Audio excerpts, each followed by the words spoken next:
सोचो अगर सुपरमार्केट में सारी चीजें बिना किसी ऑर्डर के रखी हों। मिल्क कहाँ है, राइस कहाँ है, कुछ भी ढूंढना कितना मुश्किल हो जाता है। लेकिन जैसे ही सब कुछ कैटेगरी के हिसाब से अरेंज हो जाता है, हर चीज अपनी सही जगह पर आ जाती है और सब कुछ एकदम सिंपल लगने लगता है।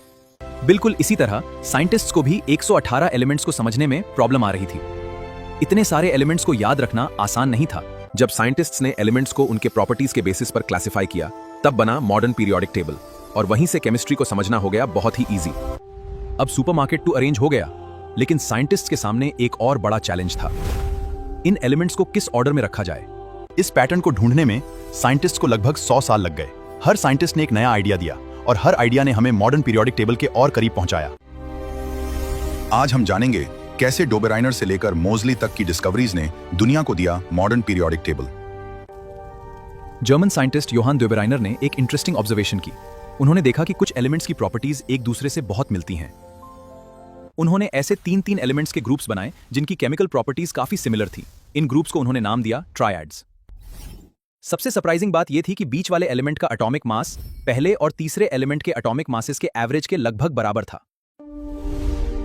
1862 में द शॉन्कुर्तवा ने एलिमेंट्स को इंक्रीजिंग एटॉमिक मास के अकॉर्डिंग एक सिलेंडर पर स्पाइरल फॉर्म में अरेंज किया।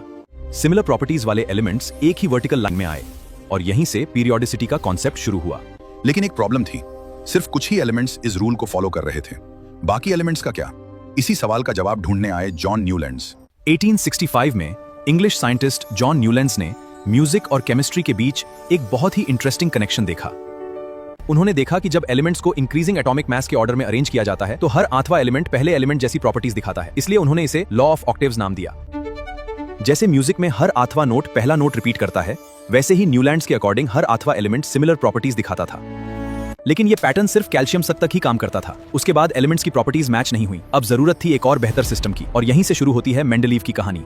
1869 में रशियन साइंटिस्ट दमित्री मेंडलेव ने सोचा, अगर एलिमेंट्स को सिर्फ एटॉमिक मास के हिसाब से नहीं बल्कि उनकी सिमिलर प्रॉपर्टीज के हिसाब से अरेंज किया जाए तो शायद एक बेहतर सिस्टम बन सकता है। मेंडलेव ने एलिमेंट्स को इंक्रीजिंग एटॉमिक मास के ऑर्डर में अरेंज किया, लेकिन जिनकी प्रॉपर्टीज सिमिलर थी उन्हें एक ही ग्रुप में रखा। यही उनकी सबसे बड़ी सक्सेस थी। सबसे अमेजिंग बात यह थी कि मेंडलीव ने कुछ जगह खाली छोड़ दी। उन्हें यकीन था कि फ्यूचर में नए एलिमेंट्स डिस्कवर होंगे, और सच में गैलियम, स्कैंडियम और जर्मेनियम ने उन खाली जगहों को बिल्कुल सही तरह भर दिया। मेंडलेव की पीरियोडिक टेबल एक रेवोल्यूशनरी डिस्कवरी थी, लेकिन कुछ प्रॉब्लम्स अब भी बाकी थी। क्या हाइड्रोजन की पोजीशन सही थी, और आइसोटोप्स का क्या? इन्हीं सवालों का जवाब मिलेगा अगले एपिसोड में।